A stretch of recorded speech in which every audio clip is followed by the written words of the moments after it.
ಆಗ ನನಗೆ ಪಕ್ಷಿಗಳ ಬಗ್ಗೆ ತುಂಬ ಕ್ರೇಜ್ ಇರಲಿಲ್ಲ. ಆದರೂ ಹಿಂಗೆ ಈಗೆಲ್ಲ ಮೈಗ್ರೇಟೆಡ್ ಪಕ್ಷಿಗಳೆಲ್ಲ ಬರ್ತಾವಲ್ಲ, ಫೋಟೋ ಎಲ್ಲ ಮಾಡಿಕೊಂಡು ನದಿ ಪಕ್ಕದಲ್ಲಿ ಕಾಡಲ್ಲಿ ಅಂಚಲ್ಲಿ ಓಡಾಡ್ಕೊಂಡಿದ್ದೆ. ಅಲ್ಲೊಬ್ಬ ಜೋಗಿ ಅಂತ ಒಬ್ಬ ಟ್ರೈಬಲ್ ಇದ್ದ. ಜೋಗಿ ಅಂತ ಟ್ರೈಬಲ್ ಇದ್ದ.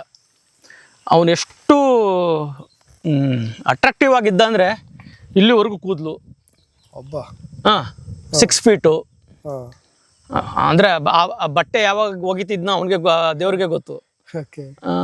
ಒಂದು ಹಳೆ ಶರ್ಟ್ ಹಾಕ್ಕೊಂಡು ಜುಟ್ಟು ಹಂಗೆಲ್ಲ ಕಟ್ಕೊಂಡು ಅದ್ಭುತವಾಗಿ ಆಡ್ಕೊಂಡು ಹಿಂಗೆ ಬರ್ತಾ ಇದ್ದ. ಅವ್ನು ನನ್ನ ಫ್ರೆಂಡ್. ಅವನು ನನಗಲ್ಲಿ ಪರಿಚಯ. ನಾನು ಹೋದಾಗ ಜೊತೆಗೆ ಇಲ್ಲಿಂದ ಊಟ ಎಲ್ಲ ತೊಗೊಂಡೋಗೋರಲ್ಲ, ಊಟ ಮಾಡಿಕೊಂಡು ಮಾತಾಡಿಕೊಂಡು ಇರ್ತಿದ್ದೋ. ಒಂದಿನ ಕಿಂಗ್ ಫಿಶರ್ ಫೋಟೋ ಈ ಜಾಗದಲ್ಲಿ ನೆನ್ನೆ ಹೋಗಿದ್ವಲ್ಲ, ಆ ಬೋಟ್ ಮೇಲೆ ಬಂದು ಕಿಂಗ್ ಫಿಶರ್ ಕುತ್ಕೊಂತು. ಇವನು ಪಕ್ಕದಲ್ಲೇ ಇದ್ದ ಜೋಗಿ. ನಾನು ಆ ಕಿಂಗ್ ಫಿಶರ್ನ ಕ್ಲಿಕ್ ಮಾಡ್ತಾ ಇದ್ದೆ. ಸಾ ಅದನ್ನೆಲ್ಲ ಏನು ನೋಡ್ತೀರ ಸಾ, ದಿನ ಬರ್ತಾವು ಅಂದ. ಹೌದು, ಮುಚ್ಕೊಂಡು ಕುತ್ಕೋ. ದಿನ ಬರ್ತಾವಂತಂದ್ರೆ ನೀನು ನೋಡ್ದೆ ದಿನ, ನಮಗೆ ಸಿಕ್ಕವ, ಕುತ್ಕೋ ಸುಮ್ಮನೆ ಅಂದೆ. ಸಾರ್ 2 ತಲೆದು ಪಕ್ಷಿ ಐತೆ ಸರ್, 2 ತಲೆದು ಅಂದ. ನನಗೆ ಫಸ್ಟು ಫ್ಲಾಶ್ ಆಗಲಿಲ್ಲ. ಅವನ್ ಗುರು ಬೆಳಗ್ಗೆ ಹೊಡ್ಕೊಂಬಂದಿದ್ದೇನಾ ಅಂದೆ. ಅಣ್ಣ ನನ್ನ ಮೇಲೆ ನಂಬಿಕೆ ಅಲ್ವಣ ಅಂದ. ನಂಬಿಕೆ ಐತೆ ಜೋಗಿ, ಏನು 2 ತಲೆದು ಹಿಂಗಿರ್ತದ ಸರ್ ಅಂದ. 2 ತಲೆ ಪಕ್ಷಿ ಎಲ್ಲಿದ್ದಾವ ಅಂತಂದೆ. ನನಗೆ ಫ್ಲಾಶ್ ಆಯಿತು. ಅವನಿಗೆ ಹೇಳಿಲ್ಲ. ಮೊಬೈಲ್ ಓಪನ್ ಮಾಡಿ ಗೂಗಲ್ ಓಪನ್ ಮಾಡಿದ್ರೆ ಅಲ್ಲಿ ನೆಟ್ವರ್ಕ್ ಇಲ್ಲ. ನದಿ ಹತ್ರ ನೆಟ್ವರ್ಕ್ ಇಲ್ಲ.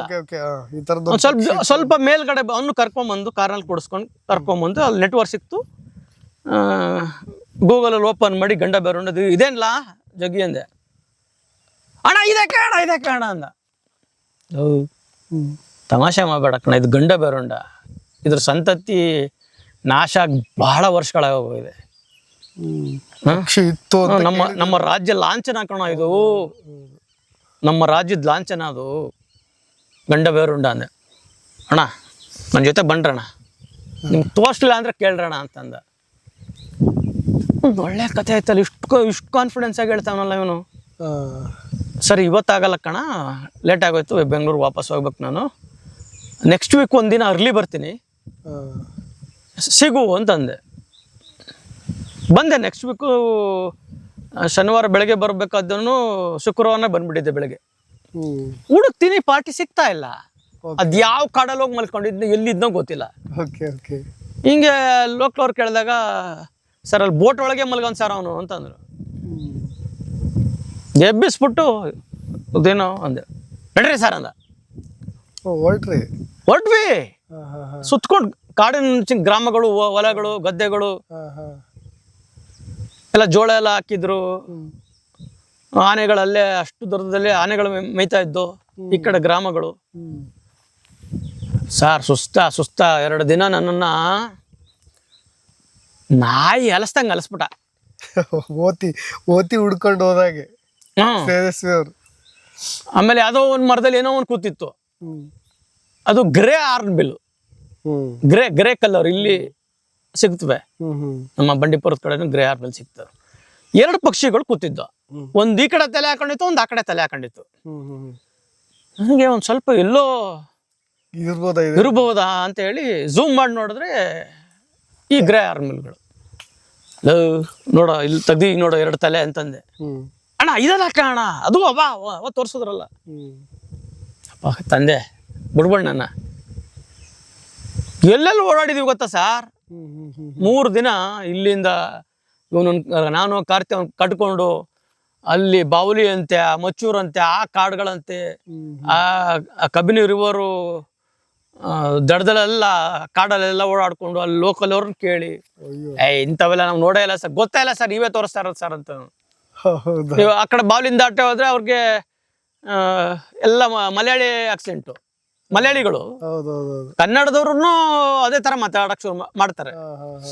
ಅವರೆಲ್ಲ ಹಂಗ ಅನ್ಕೊಂಡು ನನಗೆ ಅಪ್ಪ ನಿನ್ ಸವಾಸ ಸಾಕು, 3 ದಿನ ಅಲ್ದಿದ್ದೀನಿ. 3 ದಿನ ವೇಸ್ಟು ಅಂತ ಹೇಳಲ್ಲ, ಅನ್ವೇಷಣೆ ಇತ್ತಲ್ಲ, ಅದೊಂಥರ ಬಹಳ ಥ್ರಿಲ್ಲಿಂಗ್ ಆಗಿತ್ತು. ಅದನ್ನೇ ನಾನು ಇಲ್ಲಿ ಗಂಡ ಬೇರುಂಡದ ಬೆನ್ನು ಹತ್ತಿ ಅಂತೇಳಿ ಬರ್ದಿದ್ದೆ ಇದನ್ನು. ಬಹಳ ಫನ್ನಿ, ಇದು ತುಂಬಾ ಫನ್ನಿ. ಎಕ್ಸ್ಪೀರಿಯನ್ಸ್ ಮಾಡ್ಬೇಕಾದ್ರೆ ಇನ್ನೂ ಚೆನ್ನಾಗಿ ಅನುಭವಿಸಿದ್ರು. ಹೌದು ಹೌದು. ಇವನಂತೂ ನನ್ನನ್ನ ಒಂದಷ್ಟು ದಿನ ಕಿಂಡಲ್ ಮಾಡಕ್ ಶುರು ಮಾಡ್ಕೊಂಬಿಟ್ಟ. ಪಕ್ಷಿ ಹೌದು ಹೌದು ಹೌದು. ಇಂಥ ಸನ್ನಿವೇಶಗಳು ಈ ನನ್ನ ಈ 25-30 ವರ್ಷದಲ್ಲಿ ಬಹಳಷ್ಟು ನೋಡ್ಬಿಟ್ಟಿದ್ದೀನಿ. ಯಾಕೆಂದ್ರೆ ನಾನು ಸ್ಕೂಲ್ ಡೇಸಿಂದ ಇದ್ದಾಗ್ಲಿಂದನೂ ನನ್ ಕಾಡಕ್ಕೆ ಬಿದ್ದವನು. ನಾನು ಅವಾಗ ಕೃಪಾಕರ ಸೇನಾನಿಯವರು ದ ಪ್ಯಾಕ್ ಅಂತ ತೆಗಿತಾ ಇದ್ರು. ಅದು ಗ್ರೀನ್ ಆಸ್ಕರ್ ಬಂತು, ಅದು ಬಂಡೀಪುರದಲ್ಲಿ ತೆಗಿತಾ ಇದ್ರು. ನನ್ನ ಹತ್ರ ಆಗ ಒಂದು ಹೀರೋ ಗಾಡಿ ಇತ್ತು, ಹೀರೋ ಪುಕ್ಕು. ಅದನ್ನ ಹತ್ಕೊಂಡು ಅದು ಇಡಿಸಿದ್ದೇನೋ ಒಂದು 2.5 ಲೀಟ್ರ್ 3 ಲೀಟ್ರ್ ಅಷ್ಟೇ ಅದು ಪೆಟ್ರೋಲ್. ಅದು ಬಹಳ ಚೆನ್ನಾಗಿ ಹೋಗೋದು. ನೀವು ಕೇಳಿದಿರ ಹೀರೋ ಪುಕ್ಕು? ಅವಾಗ ತಾನೇ ಹೊಸದು ತಗೊಂಡಿದ್ವಿ, ಕೊಡಿಸಿದ್ರು ಡ್ಯಾಡಿ. ತಗೊಂಡು ಬಂಡೀಪುರಕ್ಕೆ ಹೋಗ್ಬಿಡುವೆ. ಈಗ ಬಿಡಿ, ಇಲ್ಲಿದ್ರೆ ನಾಳೆ ಎಲ್ಲೋ ಯಾವ ಸ್ಟೇಟಲ್ಲೋ ಎಲ್ಲ ಬೇರೆ ಎಲ್ಲೋ ಇರ್ತೀವಿ. ಆಗ ನೀವು ಬಂಡೀಪುರಕ್ಕೆ ಬರ್ತೀವಿ ಮೈಸೂರಿನ ಅನ್ನೋದೇ ದೊಡ್ಡ ವಿಷಯ. ಈಗ ಕೆಂಪಾಬುದಿ, ಕುವೆಂಪು ನಗರ ಕೆಂಪಾಬುದಿ ಕೆರೆ ಬರ್ಡ್ ವಾಚಿಂಗ್ ಹೋಗ್ತೀವಿ ಅನ್ನೋದು ಅಗ್ರೆಟ್ ಆಗಿತ್ತ ಆ ಕಾಲದಲ್ಲಿ. 2 ವೀಲರ್ ತಗೊಂಡು ಬಂಡೀಪುರಕ್ಕೆ ಓಡ್ಬಿಡುವೆ ಒಬ್ಬೊಬ್ಬನೇ. ಅನ್ನೋರು ಅವರು ನಗೋರು, ಏನ ನಿಂದಲ್ಲ ಅನ್ನೋರು. ಅಂದ್ರೆ ಅವರ ಡಾಕ್ಯುಮೆಂಟ್ರಿ ಶೂಟಿಂಗ್ಗಳು ಅವರಿದು ಆ ಬೇಜಿನಲ್ಲಿದ್ದರು ಅವರೆಲ್ಲ. ಆದರೂ ನಾನು ಆಗ್ಲಿಂದ ನಾನು ಅವ್ರನ್ನ ಆರಾಧಿಸ್ಕೊಂಡೇ ಬಂದಿದ್ದು, ಕೃಪಾಕರ ಸೇನಾನಿಯವ್ರನ್ನ. ಸೊ ಅವ್ರಿಗೆ ನಾನು ಈ ಬುಕ್ ಬರೆದಾಗ ಹೇಳಿದೆ, ಒಂದು ಮುನ್ನುಡಿ ಬರ್ಕೊಡ್ಬೇಕು ಸರ್ ನೀವು ಅಂತ. ನೀನೇನ ಹಿಂಗೆ ಕೇಳ್ತೀಯ, ಕೊಡೋ ಅಂತಂದ್ರು. ಆಮೇಲೆ ಅವರ ಟೈಪ್ ಮಾಡಲ್ಲ, ಕೃಪಾಕರ್ ಸರ್ ಟೈಪ್ ಮಾಡಲ್ಲ, ಇಂಕ್ ಪೆನ್ನಲ್ಲಿ ಅವರ ಕ್ಲೀನಾಗಿ ಬರೀತಾರೆ.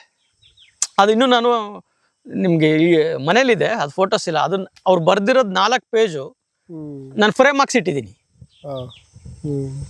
4 ಪೇಜನ್ನು ಫ್ರೇಮ್ ಹಾಕಿ ಇಟ್ಟಿದ್ದೀನಿ, ಕೃಪಾಕರ್ ಸರ್ ಬರ್ದಿರೋದನ್ನ. ಅವ್ರು ಮುನ್ನುಡಿ ಬರ್ಕೊಟ್ಟಿದ್ದೀನ ನೋಡಿ. ನನಗವತ್ತು ಲಾಂಚ್ ಟೈಮು ಇವನು ಇದ್ದ, ಕೃಪಾಕರ್ ಸೇನಾನಿ, ಒಂದಷ್ಟು ಜನ ಸೀನಿಯರ್ IFS ಆಫೀಸರ್ಗಳು, ನನ್ನ ಜರ್ನಲಿಸ್ಟ್ ಫ್ರೆಂಡ್ಸ್ಗಳು, ಭಾಳಷ್ಟು ಜನ ಚಿತ್ರಕಲಾ ಪರಿಷತ್ತಲ್ಲಿ ಇದ್ದಿದ್ದು ಫಂಕ್ಷನ್ ಎಲ್ಲ ಬಂದಿದ್ರು.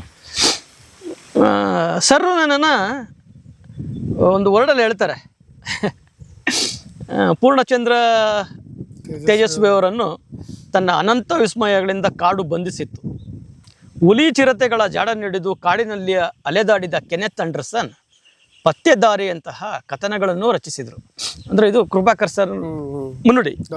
ಇದೇ ರೀತಿ ಇಲ್ಲಿ ಸಿದ್ದು ಕೂಡ ತಮ್ಮ ಪತ್ರಕರ್ತನ ಸಹಜ ಪ್ರವೃತ್ತಿಯಂತೆ ಕಾಡಿನಲ್ಲಿ ಜರುಗಿದ ಹಲವಾರು ಘಟನಾವಳಿಗಳನ್ನು ಚೆನ್ನಾಗಿ ದಾಖಲಿಸಿದ್ದಾರೆ. ವಿಶೇಷವಾಗಿ ಕಾಡಿನ ರಕ್ಷಣೆಯಲ್ಲಿ ತೊಡಗಿಕೊಂಡ, ಸಮಾಜದ ಕಣ್ಣಿಗೆ ಗೋಚರಿಸದ, ಸಮಾಜದ ಗೌರವಕ್ಕೆ ಎಂದೂ ಪಾತ್ರರಾಗದ ಕೆಳವರ್ಗದ ನೌಕರರು ಸಿದ್ದು ಅವರ ಬರವಣಿಗೆಯಲ್ಲಿ ಪ್ರಾಮುಖ್ಯತೆ ಗಳಿಸಿದ್ದಾರೆ.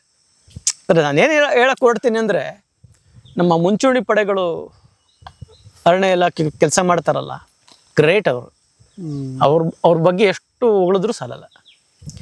ನಾನು ಅದನ್ನು ಹೇಳ್ಕೊಂಡು ಅಂದೆ, ಸರ್ ನಾನಿಲ್ಲಿ ಕೆನೆತ್ ಆಂಡರ್ಸನಲ್ಲಿ, ತೇಜಸ್ವಿ ಸರಲ್ಲಿ, ನಾವು ತೇಜಸ್ವಿ ಅವ್ರನ್ನ ಒಂದ್ಸಲ ನೋಡ್ಕೊಂಡು ಅವ್ರನ್ನ ತಪ್ಕೊಂಡ್ಬಿಡ್ಬೇಕು ಅನ್ನೋ ಆಸೆಯಲ್ಲಿ ನಾವು ಬೆಳೆದವರು. ತೇಜಸ್ವಿ ರೇ ಸಿದ್ದು ಒಂದು ನಮ್ಮನ್ನು ಕರಿಬೇಕು, ನಾನು ಅವ್ರನ್ನ ಜೊತೆ ಕೂತ್ಕೊಂಡು ಮೂಡಿಗೆರೆ ಅವ್ರ ತೋಟದಲ್ಲಿ ಕಾಡಲ್ಲಿ ಓಡಾಡಬೇಕು, ಅವ್ರನ್ನ ತಪ್ಕೋಬೇಕು, ಅವ್ರ ಬೆವರಿನ ವಾಸನೆ ನಾನು ಆಸ್ವಾದಿಸಬೇಕು, ಇದು ಮಾಡಬೇಕು, ಎಷ್ಟು ಆಸೆಗಳಿದ್ದು. ನಾನು ಅಂದರೆ ಕುವೆಂಪು ಮತ್ತು ತೇಜಸ್ವಿ ಅವ್ರನ್ನ ನೋಡ್ಕೊಂಡೇ ಬೆಳೆದವನು ನಾನು, ಅವ್ರು ಓದ್ಕೊಂಡೇ ಬೆಳೆದವನು. ನೀವು ಹೇಳಿದ್ರಿ ಸರ್ ಇದೇನು ಸರ್ ಪಿನಾಕಿ ಅಂದರೆ ಏನು ಸರ್ ಅಂತ ನೆನ್ನೆ ಕೇಳಿದ್ರಿ. ಹೇಳ್ತೀನಿ ಕೇಳಿ. ಪಿನಾಕಿ ಅಂತಂದರೆ ಈಶ್ವರ ಅಂತ, ಸಾಂಸ್ಕ್ರಿಟ್ ನೇಮ್. ಅದು ನಾನು 10th ಹಿಡ್ಕೊಂಡಿದ್ದೆ ಅದು ಹೆಸರನ್ನ. ನನಗೆ ಕುವೆಂಪು ಅವ್ರು ನನಗೆ ರೋಲ್ ಮಾಡ್ಲು. ಅದೇ ಅದೇ ಓಕೆ. ಕುವೆಂಪು ಥರ ನಾನು ಒಂದೇನಾದ್ರೂ ಹಿಡ್ಕೋಬೇಕಲ್ಲ, ಅದು ಭಾಳ ಕ್ಯಾಚಿ ಆಗಿರ್ಬೇಕು. ಬರೀ ಸಿದ್ದು ಸಿದ್ದು ಅಂತ ನನ್ನ ಕರೆ ಒರಿಜಿನಲ್ ಸಿದ್ದು ಅಂತಾನೆ ಇದು ಮಾಡೋದು. ಏನಾದ್ರು ಹಿಡ್ಕೋಬೇಕಲ್ಲ ಮುಂದೆ ಅಂತಂದು ಯೋಚನೆ ಮಾಡ್ಬೇಕಾರೆ ಒಂದು ಬುಕ್ ಓದ್ಬೇಕಾರೆ ಆ ಪಿನಾಕಿ ಅನ್ನೋ ವರ್ಡ್ ಬರುತ್ತೆ. ಅದನ್ನ ಎತ್ಕೊಂಡೆ ಆಗ ಸ್ಕೂಲ್ ಡೇಸು. ಅದೇ ಅದೇ ಈಶ್ವರ ನನ್ನ ಮನೆ ದೇವರು. ಆಯ್ತು, ಪಿನಾಕಿನ ಚೆನ್ನಾಗಿದೆಯಲ್ಲ, ಸಿದ್ದು ಪಿನಾಕಿ ಅಂತ ಇಟ್ಕೊಂಡೆ. ಅದು ಹೆಂಗಾಗ್ಬಿಡ್ತು ಅಂದರೆ ನನ್ನ ಮೀಡಿಯಾದಲ್ಲಿ ಸಿದ್ದು ಅಂದರೆ ಯಾರಿಗೂ ಗೊತ್ತಿಲ್ಲ. ಪಿನಾಕಿ ಅಂತಾರೆ. ಸಿದ್ದು ಪಿನಾಕಿ ಅಂತಂದ್ರೆ ಓ ಪಿನಾಕಿನ, ಅದು ಹಾಗೆ ಬಂದ್ಬಿಡ್ತು. ಆ ಹೆಸರು ಹಾಗೆ ಅಲ್ಲಿಂದ ಕಂಟಿನ್ಯೂ ಆಗಿ ಇಲ್ಲಿವರೆಗೂ ಒಳ್ಳೇದು.